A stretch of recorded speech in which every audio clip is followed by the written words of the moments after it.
Welcome back, guys. Who's ready for some adventure? This guy. So, this is technically the second camp of 23, but whatever. It's Sunday, so here we are, right? Sunday the 1st. So, as you can see, airing down. And then, I know it's late, but I figured, why just drive all the way home? Why not go exploring? Here we go.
Catch you guys up real quick.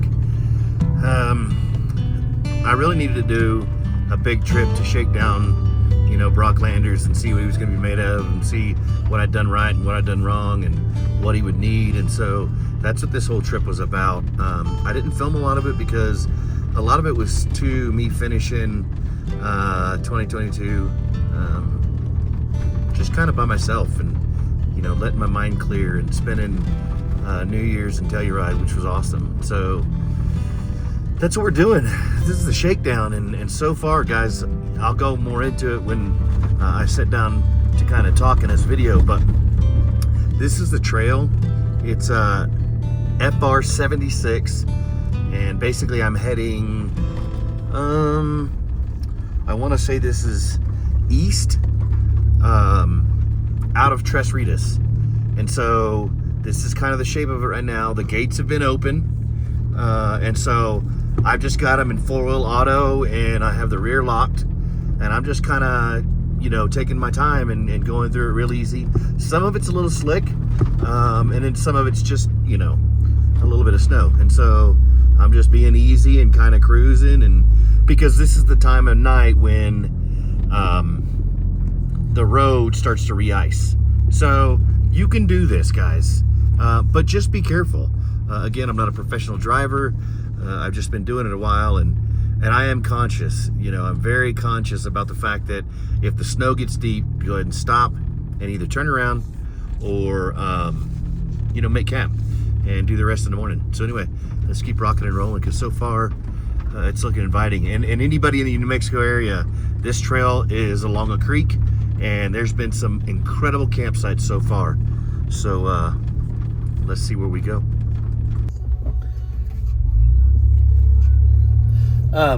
It just dawned on me, I wanted to go over a couple things real quick for anybody new to the channel. I would not condone this travel by yourself, and especially depending on what the road looks like. So you guys saw that there's tons of ruts in the snow, so that's why I'm doing this. If there wasn't tons and ruts in the snow, I wouldn't be doing it. And if you don't know why, go watch my Utah series with the Gladiator when I was pulling Kong and what happened then. It was a simple mistake, and it was, you know, if you guys ask in the comments, I'll kind of explain it, but it was definitely a situation where I just couldn't have known. And because the snow was real shallow up until that point, I didn't know. Anyway, I'm aired down to about 17 on all four. I didn't air another trailer down just yet. I haven't needed it. But remember, if you're attempting a trail in the outback, like where I am now, go look it up. Forest Road 76 out of Tres Ritas. If you don't see, or if you see fresh snow and no tracks, I would probably avoid it if you're by yourself. Even if you're with a group of couple people, I'd probably avoid it. That's my 2 cents. Don't be me.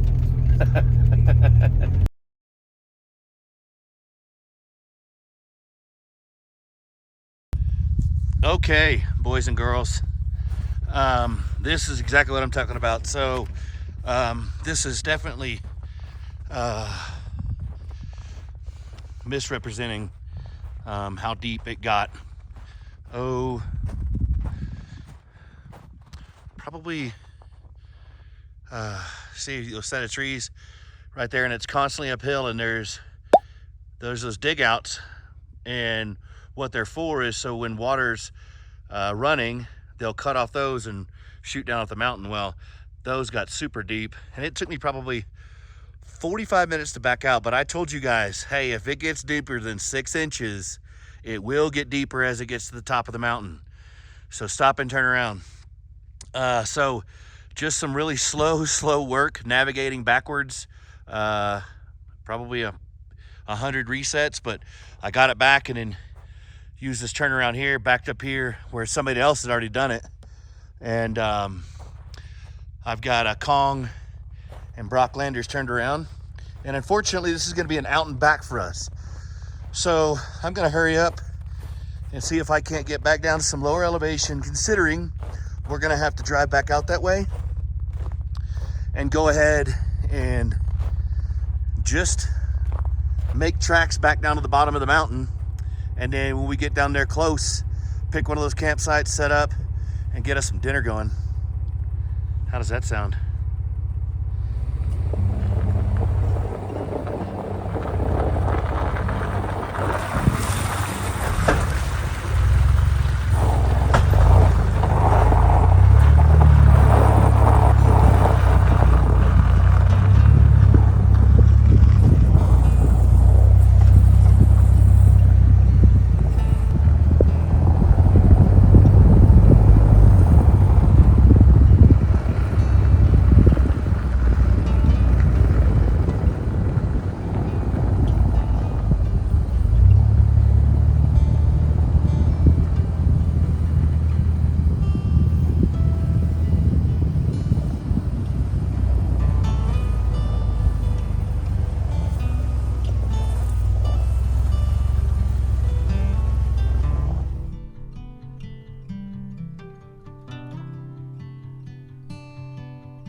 So, we've got things going.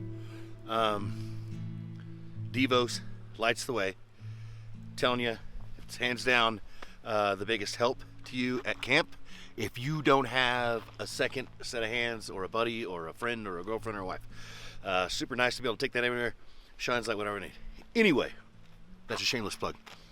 I'm gonna cook tonight on a fire, and I think because of the situation, because my trail, you know, of hope got crushed. The backstory on this trail, the 76, ties into another trail coming out of Chacon, New Mexico.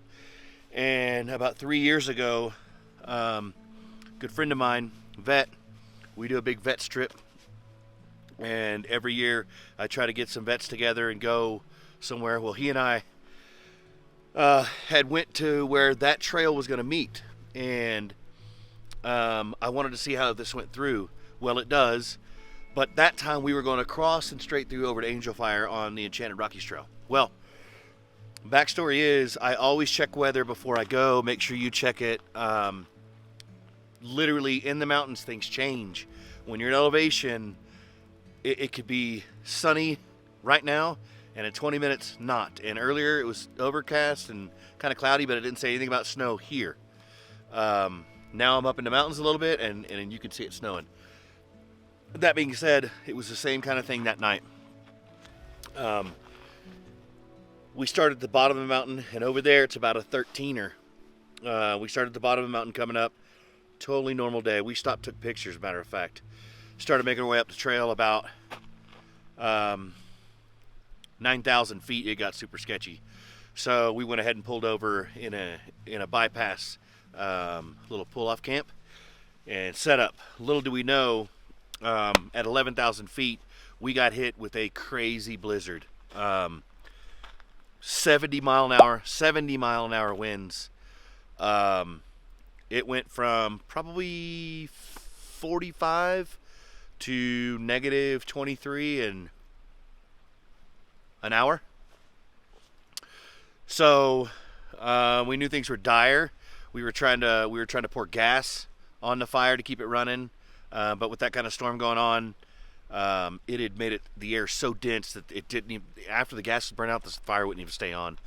So we basically hunkered down and wrapped tarps around our tents, and this is where we were tent camping. And we basically just waited it out with tarps wrapped around our tents, and our tents butted up to each other and staked down. And it was crazy. So I was hoping that this trail was going to meet up there. Anyway, it didn't. So I'm bummed. But I mark X's on these things for a reason. If you look at my public stuff on Gaia, if you see something that says it's red with the skull and crossbones, read the notes. It'll tell you exactly what's going on. I leave dates and times and then a specific information about it. Anyway, I'm sure you guys have seen me camp before and use my small little grate, and I'm just going to use that to cook with. I think it'll do just fine. I have some leftover Angus ground beef, and I think I'm going to get that. I'm going to get a beer, and then I'm going to get probably a can of stew, and I'm going to mix that stuff on the fire, cook it up, eat it, and then crawl in Kong where it's warm. Anyway, let's get rolling.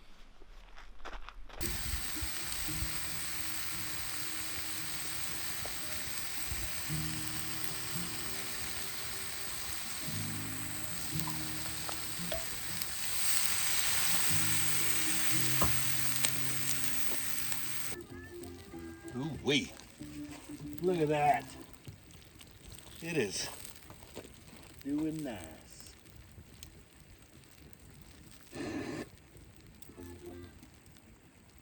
Let's see what we can do. Oh God, it smells good too.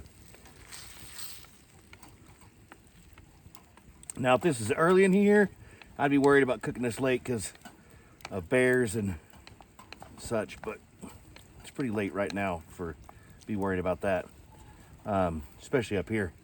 But like I said, if this is November, I sure wouldn't be cooking this late, because that's just right about before they start going into hibernation, and they could smell this close to 5 miles away. So you want to do all your cooking early in the day so it's bright, you can see everything around you, get it all cleaned up, put up, and then not have to worry about it. Okay, guys, the concoction's ready. I enjoyed my beer. I'm gonna finish the rest of it now, let this fire burn out. And you guys can see, I mean, it's snowing. And this being the last night, I wanna get some rest, and I don't see any reason to stay up or stay outside and soak up the cold. It's not as bad as it has been, albeit it is snowing on me when I say that, but I'm gonna eat this dinner and I'm gonna crawl in the camper. I think you can hear the diesel heater going right now. Let me tell you something. With that diesel heater, and I think that's the 10-liter tank, I've run it generally from about 9 p.m. to say 7 a.m. I did it Thursday night. I guess a little bit later Thursday night because I got in so late, but Thursday night, Friday, Saturday, and now Sunday. And it's now gonna be, tomorrow it'll be close to being empty. I would have, you know, a few more hours, probably 4 or 5 hours runtime left in it, but that's what it does. And that's keeping the inside of that trailer where I'm just using the sheet. I mean, I make the bed like a normal bed, so there's this sheet and a small blanket on top, and I'm able to sleep without having to have warm clothes on. So if you have one of these trailers, or if you have a rooftop tent or you ground tent, they make ones that have a little case that you could use, because I really do enjoy camping during the winter. Yes, there's a lot of trails that aren't open, but you can still, like, think about it. I started in Amarillo, and then I went from there to New Mexico, Santa Fe, New Mexico, from Santa Fe to Durango, from Durango to Telluride, to Saw Pit, back to Telluride, and then to Mancos, and then now I'm here in Tres Ritas, New Mexico. So all facets of trails and mountain trails and stuff, and it's dead of winter, so it's still a great time to go. And this heater, game changer. If you were to get stuck somewhere, you'd have heat for days until, you know, the SOS guys got here to help you out. So I definitely say I highly invest in that if you're gonna do winter tent camping or whatever, car camping. That being said, guys, I appreciate you guys on this short journey. Yeah, it was a quick trip, and yeah, it was late at night, but I just needed to get it done, and so I'm kind of bummed it's an out and back, but we'll kind of pick up in the morning and show you what it looks like during the day, because it's beautiful here. Anyway, thanks for watching. This is some B-roll late night stuff while I eat. But on the cool, when I got to the top of the mountain and buried that thing, I was thinking, oh my God, I did it all over again. And I just told those guys to go watch the Utah series when I flipped it. Food for thought, people. If your nerves say don't, whip around and go the other way. Good night. Catch you in the morning.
I'm just putting my boots on.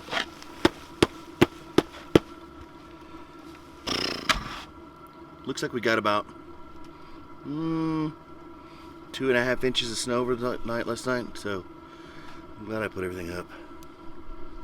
Well, first order of business is coffee, everyone. So again, good morning.